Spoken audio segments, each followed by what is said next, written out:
베트남 호치민. 좁은 골목 안쪽 낡은 간판이 달린 작은 식당이 있었다. 한국 음식을 파는 곳이었다.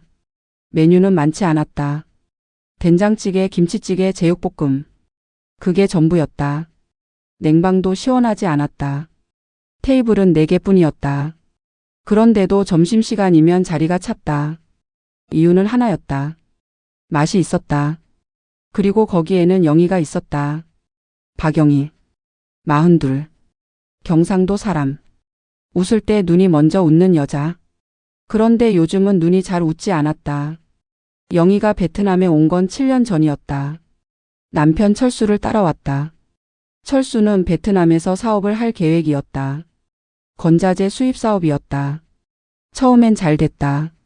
아니, 잘 되는 것처럼 보였다.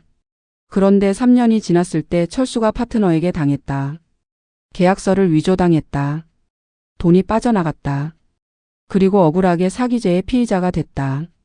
영희는 지금도 그날을 잊지 못했다. 철수가 연행되던 날. 두 딸이 아빠 손을 잡고 놓지 않으려 했던 날. 경찰이 아이들의 손을 떼어냈다. 철수가 뒤를 돌아봤다. 무슨 말을 하려다가 하지 못했다. 눈이 빨갰다. 그 뒤로 영희는 혼자였다. 베트남에 남기로 했다. 한국으로 돌아갈 돈이 없었다. 그리고 남편을 두고 갈 수 없었다. 어떻게든 변호사를 써야 했고 어떻게든 재판을 기다려야 했다. 영희는 아는 교민에게 부탁해 이 작은 식당에서 일을 시작했다. 처음엔 보조였다. 나중엔 주방을 맡았다. 2년이 지나자 식당 한 켠을 임대해 자기 이름으로 차렸다. 단칸방이었다. 식당 골목에서 5분 거리. 방 하나, 화장실 하나. 여름엔 덥고 겨울엔 습했다. 그 방에서 영희와 두 딸이 살았다. 딸들의 이름은 지아와 지우였다. 올해 8살. 쌍둥이였다. 얼굴이 똑같았다. 하지만 성격은 달랐다. 지아는 말이 많았다. 지우는 말이 없었다. 지아는 먼저 안아줬다. 지우는 먼저 손을 잡았다. 영희는 그 둘을 볼 때마다 철수가 생각났다. 지아는 철수를 닮았고 지우는 영희를 닮았다. 아이들은 3곳만 다녔다. 학교, 집, 식당. 딱 3곳이었다. 영희가 그렇게 일러뒀다. 다른 데는 가지 마라. 엄마 눈에 보이는 데만 있어라. 아이들은 군말 없이 그 말을 따랐다. 학교가 끝나면 집에 들렀다가 식당으로 왔다. 돌아갈 때도 함께 걸었다. 그 골목에서 그 모습을 모르는 사람이 없었다. 손을 꼭 잡고 걷는 쌍둥이. 가방이 등에서 출렁거렸다. 지아가 무언가를 제잘거리면 지우가 고개를 끄덕였다. 지우가 멈추면 지아도 같이 멈췄다. 어느 쪽이 먼저랄 것도 없이 그냥 같이 움직였다. 손이 연결돼 있으니까. 골목 입구 과일 가게 아주머니는 그 둘이 지나갈 때마다 손을 흔들어줬다. 맞은편 쌀국수 가게 주인 아저씨는 항상 음료수를 하나씩 건넸다. 2층 창문에서 빨래를 널던 이웃 할머니는 그 둘을 보면 베트남어로 중얼거렸다. 번역하면 대충 이런 뜻이었다. 저 아이들 볼 때마다 마음이 따뜻해진다. 아이들은 그게 당연한 줄 알았다. 원래 다 이렇게 사는 줄 알았다. 손잡고 다니는 것도 3곳만 다니는 것도 엄마가 늦게까지 일하는 것도. 그게 자기들 삶이었다. 영희는 그 삶이 아이들에게 미안했다. 그런데 아이들은 미안해할 것을 몰랐다. 그게 더 미안했다. 남편 없이 혼자 식당을 운영한다는 게 알려지면서 불청객이 생겼다. 골목 저쪽에 베트남 건달 패거리가 있었다. 서너 명이 몰려다니는 무리였다. 일하는 것도 없이 어슬렁거리며 가게들에서 술값을 뜯어내고 음식을 먹고 안 갚는 시기였다. 영희 식당에도 왔다. 처음엔 그냥 먹고 계산을 흐지부지 했다. 영희가 계산을 요청하면 돈이 없다며 다음에 준다고 했다. 다음은 오지 않았다. 두 번째엔 더 노골적이었다. 무리 중 덩치가 큰 한 명이 주방 안쪽까지 들어왔다. 남편 없지? 우리랑 잘 지내면 우리가 도와줄게. 영희는 국자를 들고 말했다. 나가세요. 무리가 웃으며 나갔다. 나가면서 테이블 위 물컵을 손으로 쓸어 바닥에 떨어뜨렸다. 3번째엔 아이들이 있는 날이었다. 지아와 지우가 구석 테이블에서 숙제를 하고 있었다. 무리가 들어왔다. 영희는 그것을 보자마자 주방에서 나왔다. 아이들 앞으로 걸어갔다. 그리고 섰다. 아이들과 무리 사이에 섰다. 무리 중 한 명이 지아와 지우를 보며 웃었다. 귀엽네, 딸들이야. 영희가 말했다. 나가세요. 목소리가 떨렸다. 하지만 물러서지 않았다. 그 순간 골목 쪽에서 소리가 났다. 과일 가게 아주머니였다. 쌀국수 가게 아저씨였다. 이웃 사람들이 몇 명 입구 쪽에 서 있었다. 무슨 일이냐는 표정으로. 베트남어로 뭐라고 말하는 사람도 있었다. 무리는 그것을 보고 분위기를 읽었다. 희죽거리며 나갔다. 영희는 아이들 쪽을 봤다. 지아는 눈이 동그래져 있었다. 지우는 지아 손을 꼭 잡고 있었다. 영희가 말했다. 괜찮아. 그냥 나쁜 어른들이야. 지아가 말했다. 엄마 무서웠어? 영희가 웃었다. 아니. 지아가 말했다. 거짓말. 영희가 다시 웃었다. 그날 밤 단칸방에서 영희는 오래 잠을 못 잤다. 천장을 봤다. 이 생활이 언제까지인가? 언제쯤이면 괜찮아지는가? 옆에서 지아와 지우가 자고 있었다. 손을 잡은 채로 자고 있었다. 자면서도 손을 놓지 않았다. 영희는 그 손을 봤다. 그리고 눈을 감았다. 그래. 버티자. 그해 3월의 어느 점심이었다. 식당에 낯선 손님이 들어왔다. 한국인이었다. 40대 초반으로 보였다. 단정한 옷차림이었지만 눈이 지쳐 있었다. 사업하는 사람 특유의 눈이었다. 뭔가를 계속 생각하고 있는 사람의 눈. 그는 된장찌개를 시키고 혼자 앉았다. 핸드폰을 꺼냈다가 내려놓았다. 다시 꺼냈다가 또 내려놓았다. 이름은 박영규였다. 서울에서 식음료 사업을 하다가 베트남으로 넘어온 지 1년이 됐다. 베트남에서 한국 식품 유통업을 시작하려 했는데 1년째 아이디어가 막혀 있었다. 뭘 팔아야 하는지, 어떤 방식으로 접근해야 하는지. 시장 조사를 100번도 더 했는데 답이 안 나왔다. 된장찌개가 나왔다. 그는 한 숟가락 떴다. 그 순간 옆 테이블에서 소리가 났다. 지아와 지우였다. 학교 마치고 온 것이었다. 가방을 내려놓고 메뉴판을 펼쳤다. 지아가 말했다. 나 오늘은 제육이다. 지우가 말했다. 나도. 지아가 다시 말했다. 그런데 엄마가 맨날 제육 먹지 말래. 지우가 말했다. 왜? 지아가 말했다. 엄마가 파는 거 우리가 먹으면 남는 게 없잖아. 지우가 말했다. 그럼 된장찌개. 지아가 말했다. 나도 된장찌개. 박영규가 그 대화를 들었다. 엄마가 파는 거 우리가 먹으면 남는 게 없잖아. 그 말이 머릿속에서 떠나지 않았다. 그런데 잠시 뒤 주방에서 영희가 나왔다. 제육볶음 한 접시를 들고 왔다. 테이블에 놓으며 말했다. 된장찌개 기다리는 동안 이거 먹어. 아이들이 환하게 웃었다. 지아가 젓가락을 들었다.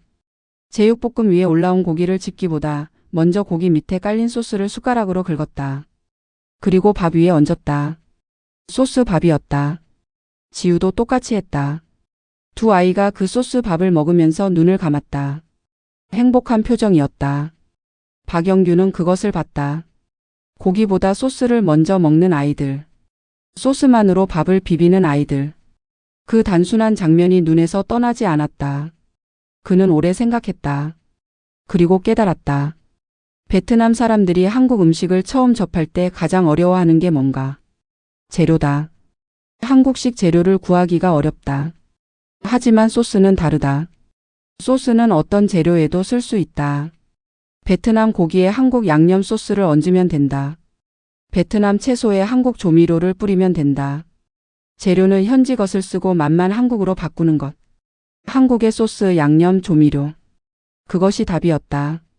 그것은 1년 동안 풀리지 않던 문제의 답이었다. 박영규는 그날 저녁 노트를 폈다. 밤새 썼다. 제육볶음 소스, 불고기 양념, 간장 베이스 드레싱, 된장 소스. 베트남 현지 식당이 바로 사용할 수 있는 형태로 소포장해서 납품하는 방식. 특별한 것이 아니었다. 그냥 맛있는 것이었다. 매일 쓸 수 있는 것이었다. 3개월 뒤 사업 방향이 완전히 바뀌었다. 샘플을 만들어 현지 식당들에 돌렸다. 반응이 왔다. 주문이 들어왔다. 6개월이 지나자 거래처가 쉰 곳이었다.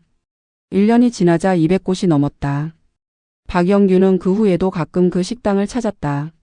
아이들이 생각나서였다. 어느 날 된장찌개를 먹다가 주방 안을 봤다. 영희가 보였다. 혼자 일하고 있었다. 얼굴이 지쳐 있었다. 근데 손은 멈추지 않았다. 그 모습이 이상하게 마음에 걸렸다. 그는 밥을 다 먹고 나서 계산하며 물었다. 혹시 여기 사장님이세요? 영희가 말했다. 네, 그렇습니다.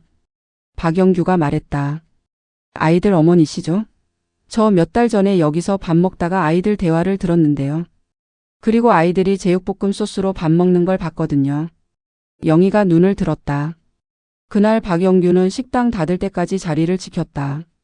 영희의 이야기를 들었다. 처음에 영희는 말하지 않으려 했다. 모르는 사람에게 이런 걸 왜 말하나.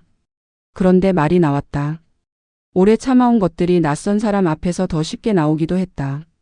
철수 이야기가 나왔다. 단칸방 이야기가 나왔다. 면회 날 이야기가 나왔다. 건달 패거리 이야기도 나왔다.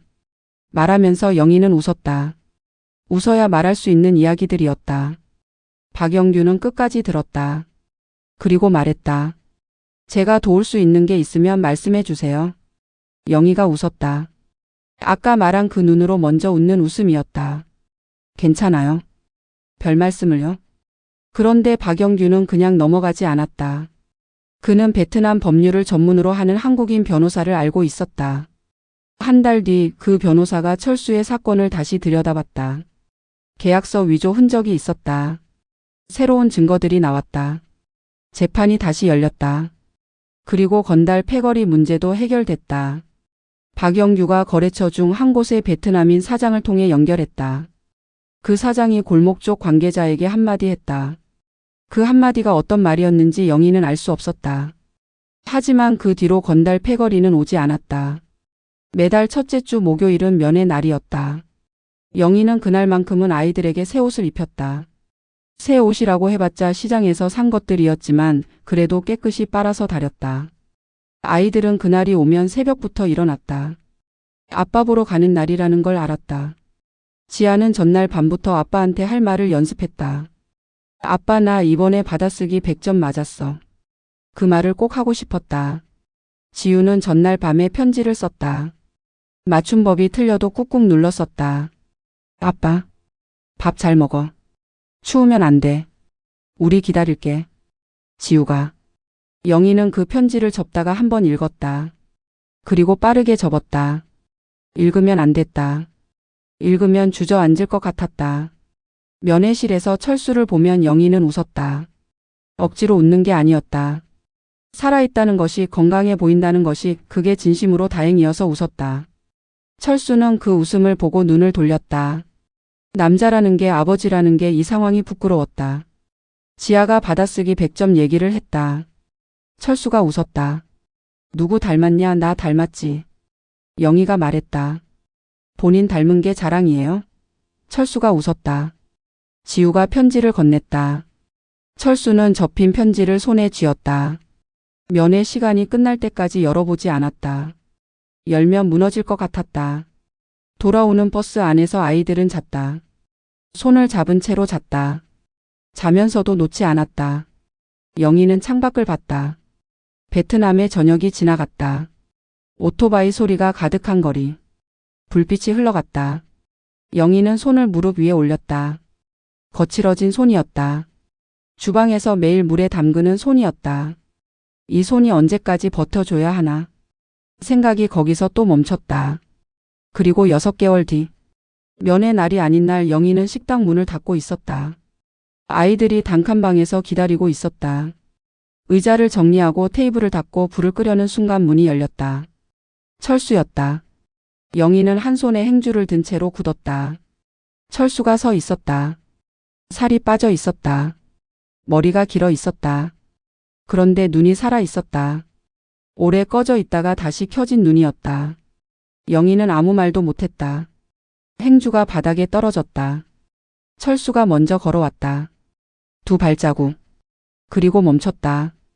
그도 말이 없었다. 그냥 봤다. 이 작은 식당을, 이 낡은 테이블을, 이 여자를. 내가 없는 동안. 이 작은 공간에서 이 여자가 버텼다. 영희가 울기 시작했다. 소리가 없었다. 그냥 눈물이 흘렀다. 행주도 없었다. 손으로 닦으려다가 닦지 않았다. 철수가 다가왔다. 그리고 영희의 손을 잡았다. 주방 일로 거칠어진 손. 그 손을 두 손으로 잡았다. 아무 말도 하지 않았다. 그냥 잡고 있었다. 그때 식당 문이 다시 열렸다. 지아와 지우였다. 단칸방에서 기다리다 엄마가 늦는다고 마중 나온 것이었다. 문을 열고 들어서다가 두 아이가 동시에 멈췄다. 아빠. 지아가 먼저 달려왔다. 지우가 그 뒤를 따라왔다. 손을 잡은 채로 같이 달렸다. 철수가 쪼그려 앉았다. 두 아이를 동시에 안았다. 품이 좁았다. 두 아이가 모두 들어오지 않을 것 같았다. 그런데 들어왔다. 지아가 울면서 말했다. 아빠 나 받아쓰기 100점 맞았어. 철수가 말했다. 알아? 엄마한테 들었어. 지우는 아무 말도 하지 않았다. 그냥 아빠 목에 얼굴을 묻었다. 손은 아직도 지아 손을 잡고 있었다. 영희는 그 모습을 봤다. 그리고 처음으로 소리 내어 울었다. 그동안 참아온 것들이 한꺼번에 나왔다. 단칸방에서 혼자 참았던 밤들이 면의 날 웃었던 웃음들이 건달. 패거리 앞에서 떨면서도 물러서지 않았던 그 순간들이 거칠어지는 손을 보면서 생각을 멈췄던 그 순간들이 전부 나왔다. 식당 불이 꺼진 채로 4명이 거기 있었다. 그날 밤 박영규는 멀리서 그 식당 앞을 지나갔다. 불 꺼진 창문 너머로 사람들이 보였다. 자세히 보지 않았다. 볼 필요가 없었다. 그냥 걸었다. 골목 끝에서 담배를 한 갭이 피웠다. 그는 생각했다. 그날 그 아이들이 제육볶음 소스로 밥을 비벼 먹던 모습. 눈을 감고 맛있어 하던 그 표정. 고기보다 소스가 더 좋았던 아이들. 그게 자기 사업을 살렸다. 그 사업이 돌아 그 아이들의 아빠를 돌아오게 했다. 세상이 이렇게 연결돼 있다는 걸 그는 그날 밤 처음으로 실감했다. 담배를 껐다. 걸었다. 골목에 바람이 불었다. 어딘가에서 아이들 웃음소리가 들렸다. 그걸로 충분했다. 다음 날 아침 골목에 하루가 시작됐다. 과일 가게 아주머니가 셔터를 올렸다. 쌀국수 가게 아저씨가 육수를 끓이기 시작했다. 2층 창문에서 할머니가 빨래를 넘겼다. 그리고 골목 끝에서 두 아이가 나타났다. 지아와 지우. 학교 가방을 메고 손을 꼭 잡고 걸어오고 있었다. 지아가 무언가를 제잘거렸다. 지우가 고개를 끄덕였다. 과일 가게 아주머니가 손을 흔들었다. 아이들이 손을 흔들었다. 쌀국수 가게 아저씨가 음료수를 내밀었다. 아이들이 꾸벅 인사했다. 2층 할머니가 창문으로 내다보며 미소 지었다. 그 골목에서 그 모습을 보는 사람들은 다들 알고 있었다. 저 아이들이 얼마나 많은 것을 버티며 자라고 있는지. 그런데도 저렇게 손을 잡고 저렇게 웃으며 저렇게 걸어 다니는지. 그게 이 골목이 매일 아침 따뜻해지는 이유였다.